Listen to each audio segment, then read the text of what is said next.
Central ইউরোপের আল্পসের পাদদেশে একটা ল্যান্ডলকড কান্ট্রি হলো অস্ট্রিয়া। একটা মিম ইন্টারনেটে খুব ভাইরাল হয়েছিল যে অস্ট্রিয়ার কোনো এক এয়ারপোর্টে নাকি অস্ট্রেলিয়াগামী প্যাসেঞ্জারদের হেল্প করার জন্য একটা হেল্প ডেস্ক তৈরি করা আছে।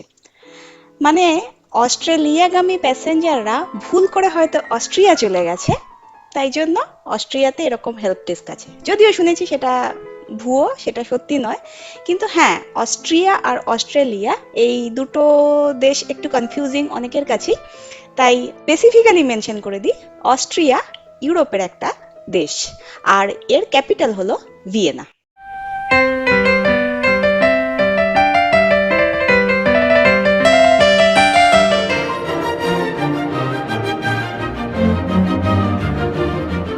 আমাদের এই অতি পরিচিত টিউনটা মোজার্টের সিম্ফনি নাম্বার 25 থেকে কিছুটা কেটে নেওয়া।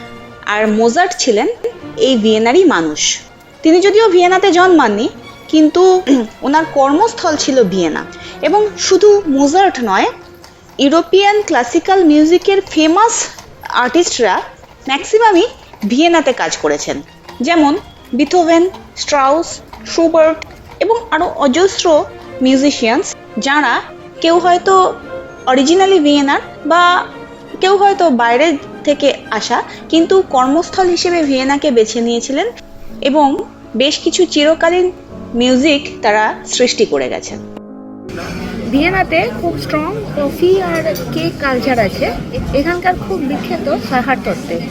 সাহার তত্ত্বে এক ধরনের চকলেট কেক, ভেতরে অ্যাপ্রিকট জ্যাম দেওয়া থাকে। আমি ফিনল্যান্ডে অনেক খেয়েছি এই কেক। তো অরিজিনাল ভিয়েনায় এটা মানে ফার্স্ট তৈরি হয়েছিল। তো অরিজিনাল ভিয়েনায় এসে যখন একবার তো সাহার কেক খাওয়ার মানে খুবই ইচ্ছা ছিল, তো এটা দেখলাম সাহার ক্যাফে, এবং এখানে অরিজিনাল সাহার তত্ত্বে পাওয়া যাচ্ছে এখানে, তাই জন্য সাহার কেক খেতে চলে এলাম।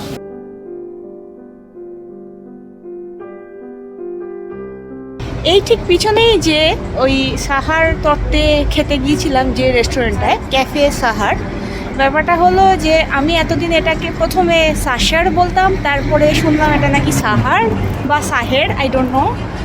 এখন একটা গাইডের ট্যুর করছিলাম এই ভিয়েনা সিটিতে, এবং তাতে জানলাম ডেজার্টটার নাম হচ্ছে জাকার টর্টে। এই ডেজার্টটা ভিয়েনার স্পেশালিটি আমি জানতাম, কিন্তু এটার মানে বহু পুরনো একটা হিস্ট্রি আছে, যেটা এই গাইডের ট্যুরটাই বলছিল।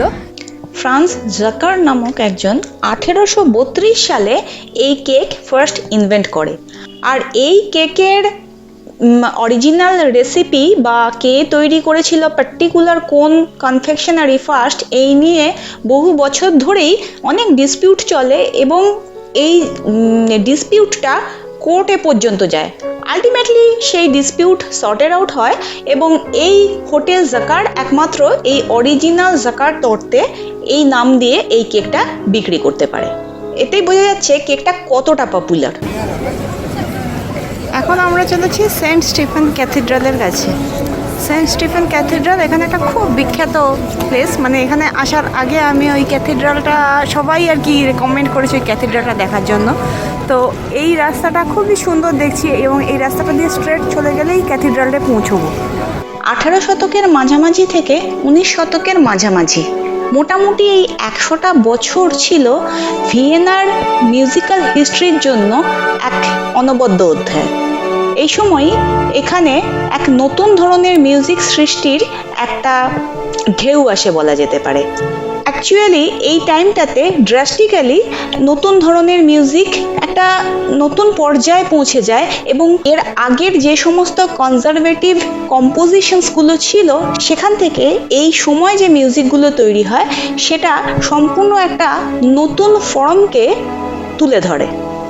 এর আগের কম্পোজিশনগুলো আইদার ভগবানের উদ্দেশ্যে বা যে সমস্ত শাসক রাজারা ছিলেন তাদের উদ্দেশ্যে তৈরি করা হতো, কিন্তু এই সময় যে অনেক বেশি লোকের জন্য, ওয়াইডার অডিয়েন্সের জন্য তৈরি করা হলো, এবং এই কম্পোজিশনগুলো অনেক বেশি ইমোশনাল আর এক্সপ্রেসিভ হলো, অনেক ক্লিয়ার ল্যাঙ্গুয়েজে লেখা হলো, যেটা খুব সহজেই মানুষের কাছে পৌঁছতে পারে। এই সময়কালটাকেই বলা হয়ে থাকে ভিয়েনিজ ক্লাসিক্যাল পিরিয়ড এবং ভিয়েনিজ যে ক্লাসিক্যাল মিউজিক তার উৎস সময়। ক্যাথেড্রালের চারপাশ দিয়ে হাঁটতে হাঁটতে এটা ক্যাথেড্রালের পিছনের দিকটা চলে এসেছি।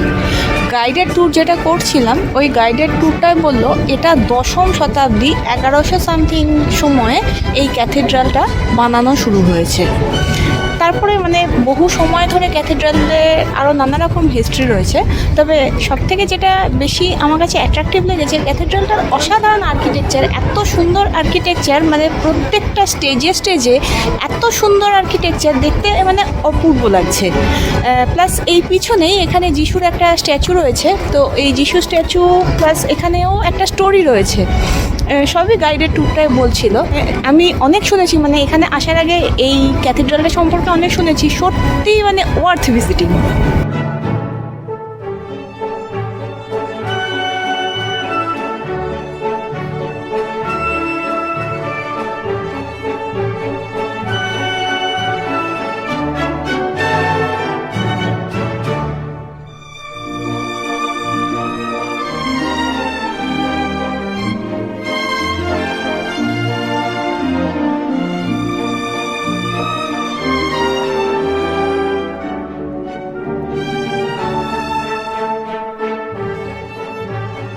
প্রায় 1.5 ঘন্টা ধরে 24টা লোকেশনে ঘোরার পর এই সেন্ট স্টিফেন্স ক্যাথেড্রালে এসে গাইডেড ট্যুরটা শেষ হলো। যেহেতু শহরটা মিউজিকের, তাই এর পরবর্তী বাকি সন্ধ্যাটা আমরা বিভিন্ন মিউজিক্যাল জার্নি করেই কাটালাম।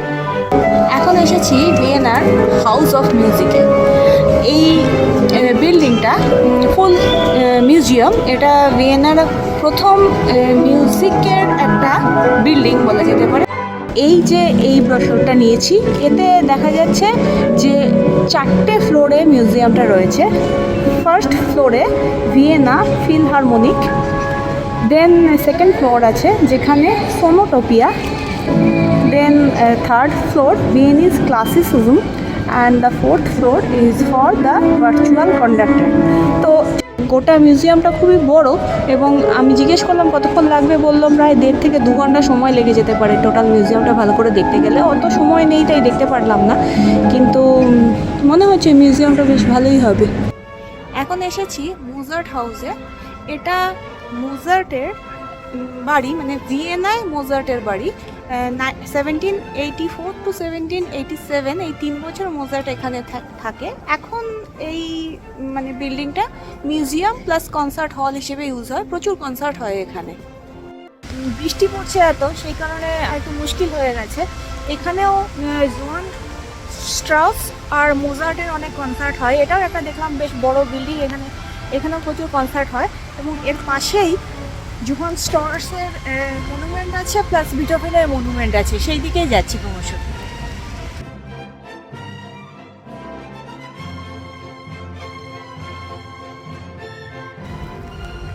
এই মনুমেন্ট, তারপরে কার্সারলন, ওই বিল্ডিংটা, এই সমস্ত কিছুই ভিয়েনা স্ট্যাট পার্কের মধ্যে। এই এরিয়াটা খুব বড় একটা পার্ক এবং খুব সুন্দর পার্কটা, তবে এখন অন্ধকার হয়ে গেছে, বোঝা মুশকিল। প্লাস সামারে আরও বেশি ভালো লাগবে, কারণ এখন গাছপালাগুলো সব পাতা ঝরে গেছে। সামারে এই পার্কটা ডেফিনেটলি খুবই ভালো লাগবে। সন্ধেবেলা এসেছি একটা কনসার্ট দেখতে। এখানে যে সনবন প্যালেস, সেই প্যালেসের মধ্যেই একটা কনসার্ট। তো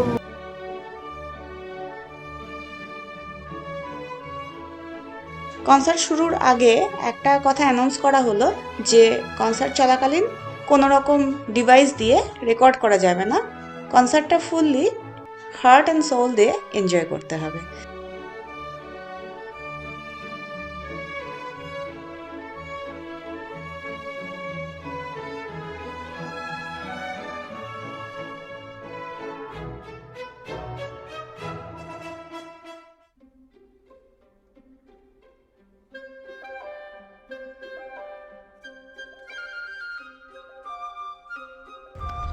সকাল সকাল এসেছি সনবন প্যালেস দেখতে।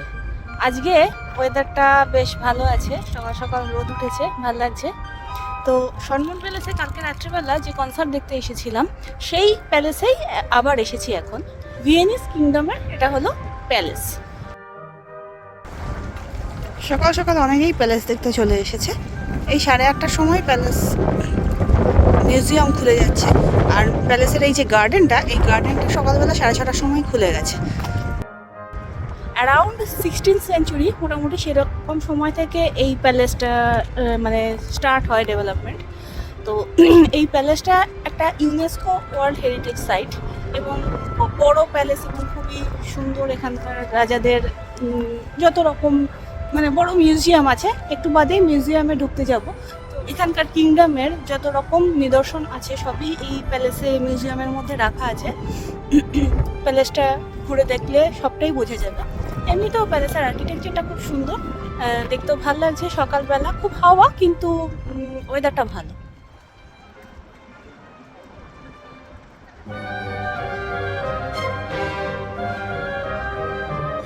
এই প্যালেস আবার মারিয়া থেরেসার প্যালেস নামেও পরিচিত। মারিয়া থেরেসা এখানকার রানী ছিলেন, তার প্যালেস নামেও পরিচিত। এখানের ওই কয়েন একটা কালেক্ট করলাম, যে কয়েনটাতেও লেখা আছে Maria Theresa palace and gardens, Schönbrunn. Vienna, the city of music, is the capital of Austria. Many famous classical musicians like Beethoven, Mozart, Schubert, Haydn, Johann Strauss I and II lived and worked here. Mid-18th century to mid-19th century, during these 100 years, new forms in classical music developed drastically in Vienna and reached new heights. Several musicians came to the city, started living and working here. This era broke the conservative ideas of music, and the new composers started creating new forms in music, compiling natural, clearer, and more expressive approaches. The city, alongside the river Danube, also has a rich history of Viennese kingdom, food, and beverage culture. The cafe tradition is also very famous. There are several cafes own their reputation not only to their unique ambience but also to the cakes named after them. Among those unique recipe cakes, the original Zucker torte of Cafe Zucker is at the top of the list. The cake was invented in 1832 by the kitchen assistant Franz Zucker.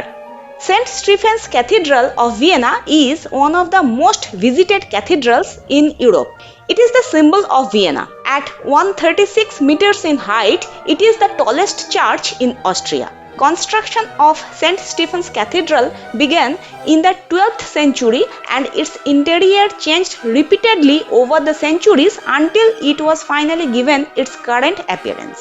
Schönborn Palace was developed during 16th century and was the summer palace of Habsburg realm. From 18th century, they are known as Austrian monarchs, and from then this palace belongs to the Austrian kingdom. It is one of Europe's most beautiful palaces and most visited tourist attraction in Austria. তাহলে কেমন লাগলো Venice musicians আর রাজা রাজরাদের গল্প? কমেন্টে জানাবেন please.